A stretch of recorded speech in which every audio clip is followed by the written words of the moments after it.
Pues si tienen, la hora si tienen, yo creo que podemos seguir de repente si tienen preguntas, si me interesaría más bien registrarlas, sí, yo creo. Ajá. También se permite luz. ¿Qué? Cuando tú utilizas el concepto del término colombofobia, esa cuestión de la fobia tiene que ver algo con, por ejemplo, yo pensaba, de pronto es un país donde cierta cantidad de personas, una gran cantidad, le tienen una fobia a la paz, le tienen una fobia al estar, digamos, tanto tiempo de una guerra. Parece que ha acostumbrado a la sociedad a ese estado de guerra. Como el 50%. 50% más o menos del país. Entonces, ese concepto, el término colombofobia, ¿es una fobia a algo? ¿Tú lo tienes conceptualizado? Totalmente, o sea, digamos que como la aracnofobia, como, o sea, finalmente la colomba, o sea, es la paloma, es la fobia a las palomas, o sea, literalmente, ¿sí? Por un lado, pero por otro lado, el término también como que vino a quitarle un título más cursi que yo tenía inicialmente, que era la Colombia de la Paz, jugando con la paloma de la paz. De hecho fue una sección de la muestra que curé el año 2014 en Valenzuela y Klenner, que tenía 5 partes. Una se llamaba la Colombia de la Paz, o sea, ya tenía este juego, digamos, de palabras entre paloma y Colombia. En esa oportunidad incluí solamente 4 o 5 piezas, ¿sí?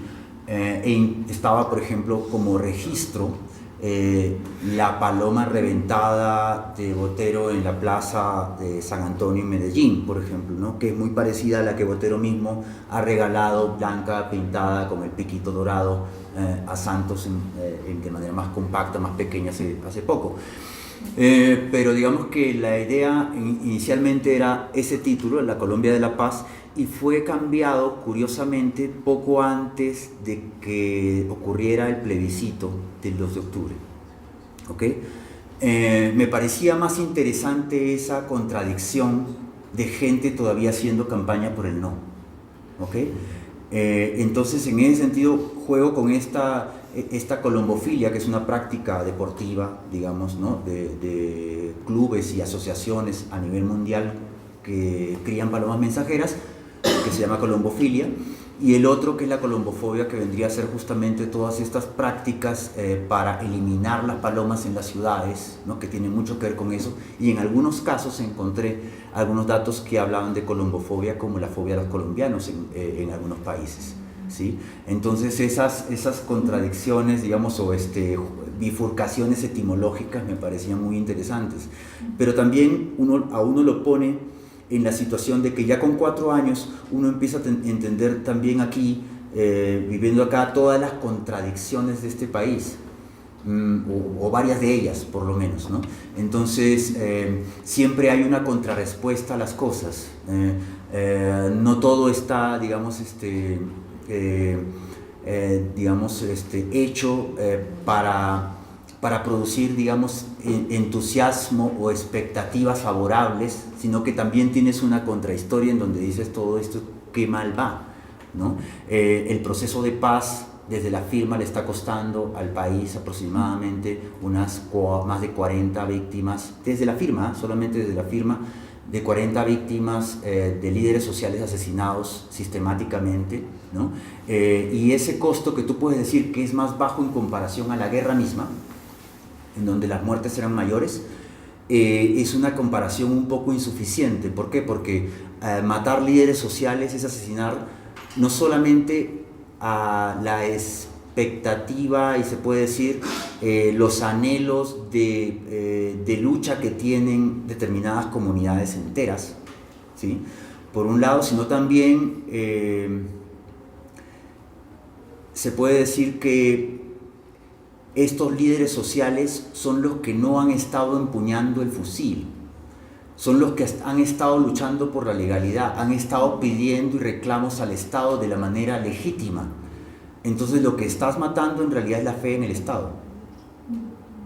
Lo que estás buscando es que alguien se vuelva a tomar las armas otra vez. Y eso es lo terrible. O sea, es una comparación que no puede hacerse entre, bueno, se están matando menos, ¿sí? Porque donde están dando precisamente es una parte muy neurálgica para la estabilidad de la democracia, para la justicia social, ¿no? Y para la posibilidad de no regresar nuevamente a la historia del conflicto, ¿no? Entonces es esa suerte de sopesar esos dos extremos y esas dos historias. De hecho, o sea, pues por algunas de las piezas que comento yo aquí, parecería que estoy totalmente en contra de palomitas blancas y no sé qué, y estas historias. Por supuesto que hay mucho de eso, hay mucho de pensamiento crítico, ¿no? Y reflexión crítica acerca del símbolo.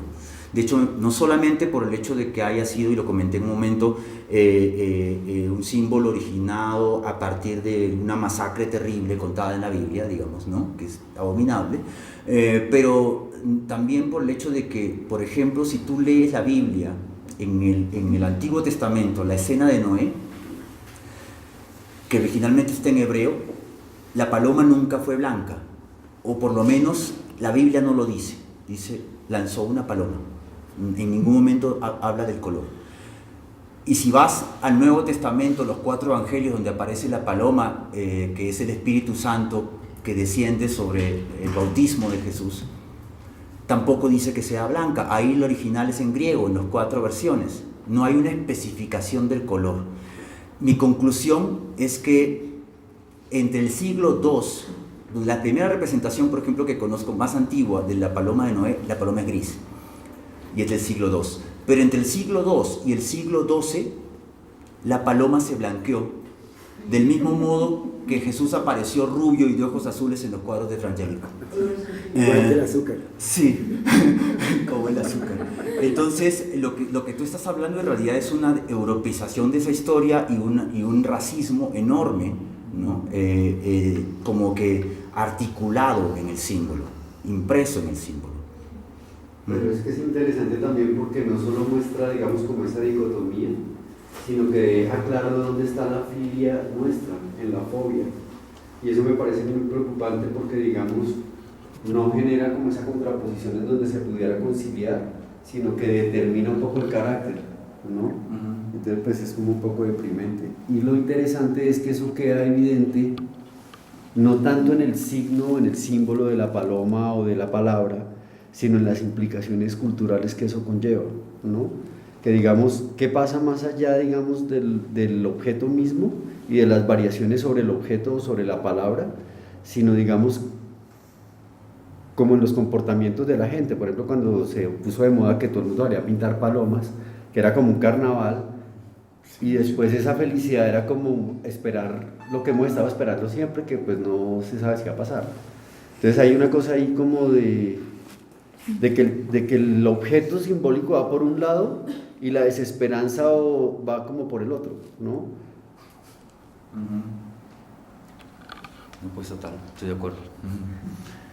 Yo quiero hacer como comentarios porque no tengo interrogantes, más bien más derivas de lo que tú has planteado. En principio, bueno, yo te quiero felicitar por la construcción, por la genealogía que haces, porque cuando yo vi el anuncio del evento, yo lo primero que pensé fue en mi propia situación respecto de Colombia, y es que uno sufre de una colombiofobia y de una colombofilia cuando uno trabaja en ciertos lugares y en ciertos temas, porque es una relación de amor y odio la que uno tiene con esta nación, con esta ciudad, con estos habitantes, etc. Entonces la cosa, luego tú empiezas a postear palomas y ya empiezo a comprender que la curaduría que estás haciendo va mucho más allá. Además, yo asocié la cuestión de colombofilia y colombofobia con el 20 de junio de la semana pasada y pensé que era esa como la razón inicial cuando yo vi por primera vez el evento. Destaco el hecho de que podamos por primera vez como hacer una reflexión, yo nunca lo había hecho en mi vida, hacer una genealogía en la que tú haces todas estas derivas y conexiones respecto de la paloma, respecto de un país dividido siempre, dividido quizá desde esas simbologías prístinas, primigenias. Es como nuestro sino. Esto que tú planteabas, yo recuerdo de niño en el 80, bueno, esto revela mi vejez, en el 83, 84, no sé, cuando nació la UP o se iba a nacer la UP, en el gobierno, eso era de Belisario Betancur, y yo recuerdo que se pintaron palomitas en cada quicio de casa, en todos los pueblos. Yo crecí en un pueblo en los Andes, aquí en Colombia, y eso era una gran fiesta, y la paloma de la paz, pero también luego era la competencia de cuál es la paloma más bonita en cada esquina y quién tenía más poder adquisitivo para la paloma más chingona. Y entonces es este dualismo continuo que se presenta y que nos divide y que forma también parte de nuestra propia psique, de nuestra propia identidad. Yo soy un sujeto fragmentado, no solamente en otros campos de mi vida, sino en el campo de mi identidad nacional, porque soy un colombiano que ama Colombia y odia Colombia. Soy un colombiano que me siento bien en mi tierra, pero me siento mal en mi tierra y me quiero ir. Soy un colombiano que no me quiero ir porque es que este es mi terruño. Es una ambigüedad y es un dualismo.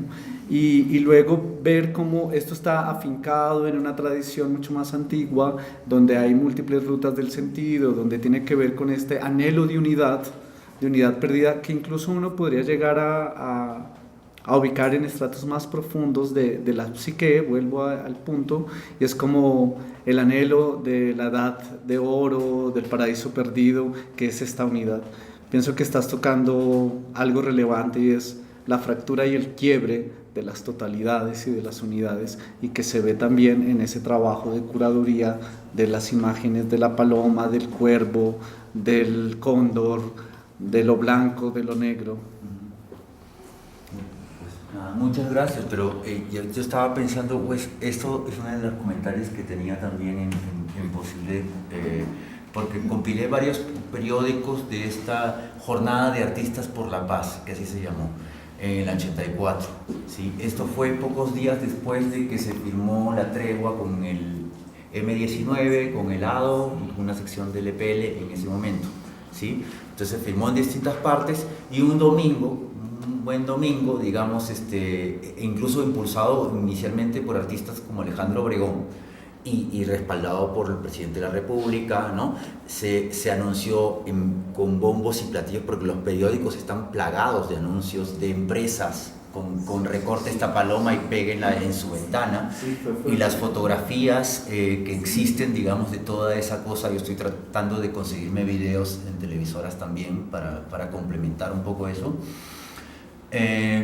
Me hicieron recalar en dos palomas que han sido hechas, producidas en ese momento, 26 de agosto de 1984, y que hasta ahora existen, pintadas.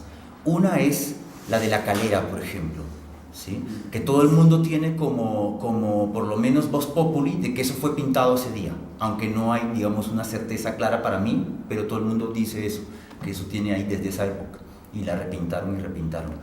Y la otra más interesante está en Medellín, ¿sí? En un barrio que queda casi frente al MAM, a unas 15 cuadras. Esta está en la pista, tiene 200 metros, está súper archingona, como tú dices, ¿no? Muy bonita, con la ramita de olivo, el pico dorado y las patitas, sosteniendo un rollo con una suerte de bandera colombiana que gira por allí, y con la fecha, 24 de agosto de 1964. La persona que la pintó vive enfrente y la ha repintado, qué sé yo, cada 2 semanas, porque ahí pasan automóviles. No es una zona muy transitada, pero la van despintando, y la ha repintado y repintado durante más de 30 años. ¿Ok? Y hasta ahora está allí. O sea, ese tipo de cosas crean una serie de contradicciones. No es un monumento público todavía, pero debería serlo, ¿sí? Entonces, entre una parte de la investigación todavía no realizada está la entrevista pendiente con este señor, ¿no? Que tiene pues entre 70 y 80 años más o menos. Otra cosa, Emilio, que me hace pensar que la dificultad de asumir ese elemento de una manera despolitizada, ¿no? Porque, digamos, está todo el problema de qué significa políticamente, o digamos como en el imaginario político con lo de la paz y la guerra y esta onda. Y por otro lado está como, no la miremos desde lo simbólico, sino miremosla como un animal y entonces hagámosle un estudio científico, ¿no? Y entonces vamos a las ciencias naturales. Pero las implicaciones políticas que ese estudio científico tiene, digamos que tampoco es una mirada por la naturaleza en sí misma, sino las implicaciones que ese conocimiento, esa posición de esa naturaleza puede implicar. Entonces está muy tenaz que no, pues que haya alguien que haga una mirada sobre la paloma como una paloma, no como una paloma que implica otra cosa, ¿no? Que eso sería... Claro. Pues, Sí. Hola.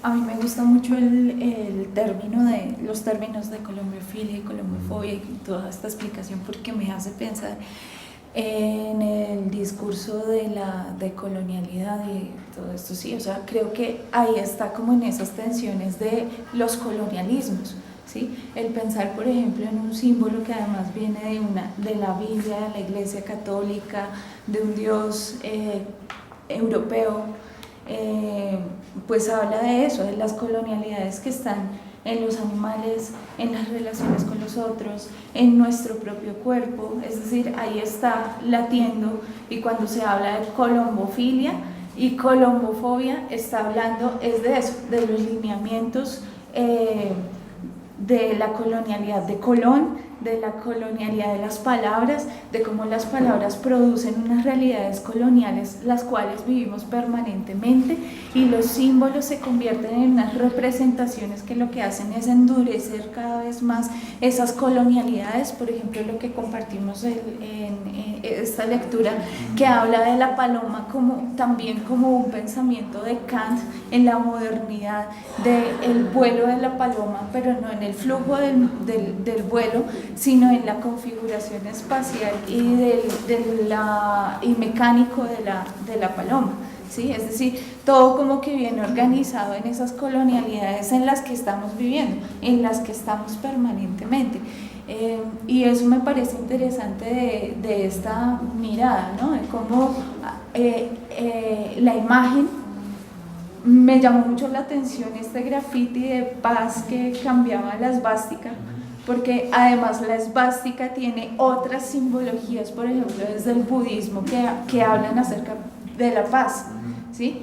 Entonces, y cómo la esvástica puede ser la esvástica del nazismo, la esvástica fascista, pero puede ser también la esvástica de la paz de Buda. Muy Claro, interesante. digamos que esa migración de símbolos, te refieres, ¿no? Sí. O sea, cómo se desplazan. Sí. De hecho, una de las cosas que me pareció también como dato externo ahí volado, lo pueden ver en un post de la página, es que la historia de Noé tiene antecedentes, ¿no? Los judeocristianos contaron la historia aparentemente copiada y manipulada a partir de textos más antiguos, vamos a decir, historias más antiguas, relatos míticos más antiguos, babilónicos, ¿no? En Mesopotamia, en la Odisea de Gilgamesh, aparece un Noé con otro nombre que se llama Unapistim. Sí, Unapistim, ¿no? Unapistim prácticamente es un tipo longevo al que va a visitar Gilgamesh para que le cuente, digamos, cuál es su receta para la vida eterna, ¿sí? Pero la historia que él cuenta es la misma de Noé, o sea, que salvó a la humanidad, a los animales por parejas en un gran arca, un cubo de madera, para un diluvio que para los babilónicos duró solamente 7 días, mientras que para Noé duró 40, creo, me parece, ¿no? O sea, hay unas diferencias, pero pues las similitudes son muchas. Lo que me parece las diferencias o similitudes más simpáticas es que Unapistim suelta primero una paloma. Noé en realidad suelta primero un cuervo. El cuervo da vueltas y regresa. Y después suelta una paloma. La primera vez la paloma hace lo mismo, da vueltas y regresa. La segunda vez trae la hoja de olivo, que después se convirtió en rama en la historia, pero era una hoja. Entonces, y la tercera vez se va la paloma y no vuelve. Lo que quiere decir que encontró tierra y se quedó por otro lado, se fue, ¿sí? Entonces había seguridad de que ya habían mermado las aguas y no solamente habían olivos flotando. Entonces, para no hacerlo tan largo, Unapistim es al revés. Primero suelta una paloma que revolotea y nada más. Luego suelta una gaviota que hace lo mismo, una golondrina, perdón, que hace lo mismo. Y luego suelta un cuervo que se va y no vuelve. Entonces es el cuervo el que anuncia, entre comillas, ¿no?, que hay tierra otra vez. Es el cuervo de la paz, digamos, ¿no? Esas vueltas, digamos, de historia tienen que ver con muchas de las estigmatizaciones, ¿no?, míticas, legendarias sobre los animales, digamos. A mí me sorprende, por ejemplo, que el cuervo es el mensajero en The Game of Thrones, ¿no? Por lo menos en las 4 primeras temporadas, que son las que he visto, ¿no? ¿Sí? Y además, pues creo que es en el primer capítulo de Los Vikingos en donde también lanzan un cuervo y llega como un mensaje. Entonces, esas historias de vueltas, digamos, que me parecen muy interesantes porque los símbolos no son estables, ¿sí? O sea, la paloma, en mi opinión, y esto es como dar como un adelanto de las indagaciones que estoy haciendo, pero creo que tengo suficiente información para sostenerlo, para mí no es un adecuado símbolo de paz como, diría yo, de vulnerabilidad. Sí, es como un símbolo, pues, un poco por el ave misma y por la manera en que se ha construido su dinámica con las otras especies. O sea, podría ser un mejor símbolo de indefensión, lo cual también termina, curiosamente, hablando de Colombia en otro aspecto. ¿Sí? Que quizás hay que escarbar por allí. O sea, más que una curaduría, en este momento, este es un trabajo de investigación protocuratorial, ¿sí? A mí, a final de cuentas, yo sé que estos proyectos como que de largo aliento, porque no solamente implican a muchos artistas, sino una historia que estoy digiriendo poco a poco, ¿sí? Eso implica, pues, rumas de papeles y libros y revisión de archivos. Entonces, no es tan sencilla ni es tan rápida. Pero lo que me interesa además con los proyectos curatoriales es que no solamente son una compilación de cosas, ¿no?, que es una parte más fácil, sino también una reflexión sobre qué están diciendo y sobre por dónde me están orientando para tratar de, si no dar respuestas, por lo menos dar opciones, ¿sí? Y una de ellas creo que tiene que explorar acerca de cómo el símbolo más bien de la indefensión podría estar hablando también de Colombia, ¿no? Y en ese sentido la colombofilia y la colombofobia tienen unas connotaciones adicionales, me parece, que son interesantes para pensar qué es lo que hay que proteger, por ejemplo, y qué es lo que se está dejando, se puede decir, sin protección, se puede decir, o sin defensas, ¿sí?, en este país y en el proceso de implementación. Me parece también interesante, pues, que este proyecto sea un proyecto abierto de investigación, en el sentido que tiene la posibilidad del feedback, del comentario, de la crítica en proceso. Por supuesto que también soy, digamos, crítico con las críticas, las asumo, las asimilo, pero a final de cuentas yo siento que tengo un poco el mando dialogante, se puede decir, de este proyecto de investigación.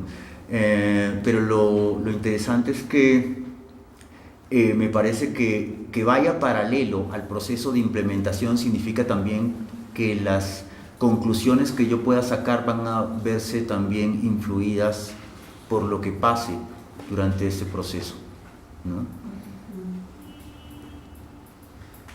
Mira, hay una cuestión que en este momento me hizo pensar. Hay un texto de Francis Yates que se llama El arte de la memoria, ¿sí?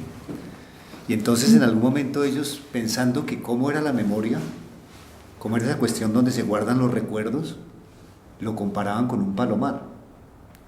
Entonces en un palomar están las secciones donde uno va y busca la paloma indicada para enviar ese mensaje como tal. Entonces al hablar de ese recuerdo, decían, no, es que la memoria es como un palomar. Entonces yo voy y busco allá en la sección donde está la paloma. Entonces en ese momento me conectó también con esa cuestión de cómo se guardan los recuerdos representados por una paloma, ¿sí? Me hizo pensar en el palomar también, ¿sí?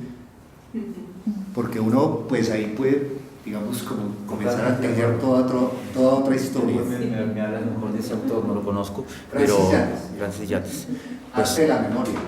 Otra de las, digamos, estos hallazgos un poco macabros que dices que a final de cuentas, la palabra columbario también llamó mucho mi atención muchas veces. Hago el rastreo etimológico y veo que también viene de Columbus, o sea, de paloma. Los columbarios eran esta arquitectura funeraria, en Perú se les conoce como nichos, ¿no? Acá se usan las dos palabras para designar esta arquitectura funeraria que en la Roma, digamos, donde se crearon, donde se inventaron, les decían así porque era una manera de compararlos con los palomares. ¿No? Por la forma simplemente, ¿no? de pequeñas casillas guardando cuerpos en este caso, ¿no? Entonces esa especie de juntura entre Colombia y columbario me parecía sumamente terrible también, ¿no? Áspera, ¿no? Estamos marcados. Los columbarios allá en el central. Yo siempre paso de una cosa que los columbarios son las tumbas, bueno, esa parte, y encima dice la vida es sagrada, entonces uno dice, ¿cómo? No entiendo, la vida es sagrada, pero está sobre la muerte, o sea, sobre los columbarios. Columbarios que están vacíos, pero me parece casi todo. Por eso. Entonces, hay una contradicción, la vida es sagrada, pero en este país muchas veces no. O la mayoría de las veces no lo es sagrada. ¿De acuerdo? Pues yo creo que como para no dejarlos todos aquí como se fueron ahí solitos, se nos van a dejar solos aquí, pues muchísimas gracias por la conversación y los invito también pues a visitar la página, ¿no? A compartirla con otros, ¿no? Y por ahí creo que va a ser una vía de comunicación también para el proceso que viene en curso de los próximos meses, ¿no? Gracias. Gracias.